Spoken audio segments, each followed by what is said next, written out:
Cuban Coast Guard forces opened fire on a Florida-registered boat reportedly carrying 10 people. Initial reports indicate that 4 people were killed and 6 others seriously injured. According to Cuban authorities, the individuals on the boat were wanted Cuban citizens attempting to infiltrate the island to carry out acts of terrorism.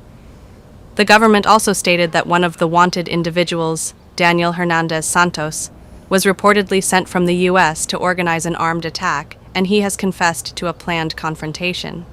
The investigation will continue until all details of the incident are fully clarified, said a statement from the Cuban Ministry of the Interior.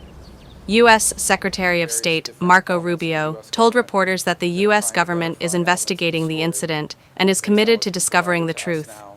He added that the U.S. will soon have a complete understanding of what happened and will act accordingly. Regarding U.S. plans for Cuba, the Secretary of State noted that Washington could support measures aimed at improving the economic conditions and welfare of the Cuban people. Cuba needs to change. It needs to change dramatically because it is the only chance that it has to improve the quality of life for its people and not lose 15% of its population since 2021. 15% of the people of Cuba have left since 2021. That is not a system that's working. That's a system that's in collapse, and they need to make dramatic reforms. And if they want to make those dramatic reforms that open the space for both economic and eventually political freedom for the people of Cuba, obviously the United States. U.S. Vice President J.D. Vance stated that the government does not yet have detailed information on the incident and that the White House will provide updates as new facts become available. He added that he hopes the situation is not as severe as initially feared. Political analysts suggest that the incident could further heighten tensions between the U.S. and Cuba, especially against the backdrop of Washington's recently tough stance toward the island. This is a very serious situation.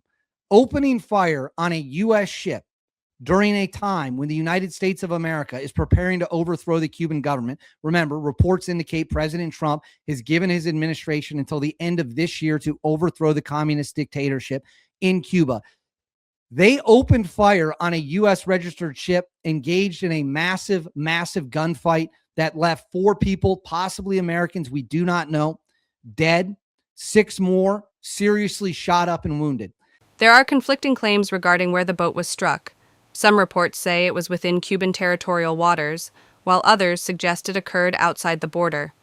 Interestingly, Cuban authorities claim that the first shots were fired from the U.S. registered vessel. Experts remain skeptical of Havana's official account, emphasizing that the location and distance of the armed confrontation could have serious diplomatic or military implications. First of all, we can't trust anything that the Cubans say. So if they say it was only a mile offshore, then that opens questions like what was that speedboat doing there, because it was within the 12 nautical mile legal limit of sovereign territory of Cuba. If it was outside of 12 miles and this happened, which we will be able to probably determine, then that is something very, very different, and that becomes a very big diplomatic incident. So 4 people dead, 6 people injured, that's about the only thing we can trust. The Cubans say that the U.S. boat fired first on the Cuban boat. Last month, President Trump signed an executive order imposing tariffs on any country that sells or supplies oil to Cuba. This move was seen as a way to pressure Mexico, which became Cuba's main oil supplier after the island lost access to Venezuelan oil. Officials note that while there have been previous encounters between the Cuban Coast Guard and U.S.-flagged speedboats, recent incidents resulting in passengers being shot or killed have not been recorded. In some cases, these boats were reportedly carrying unknown cargo to the island, or attempting to smuggle Cubans into the United States.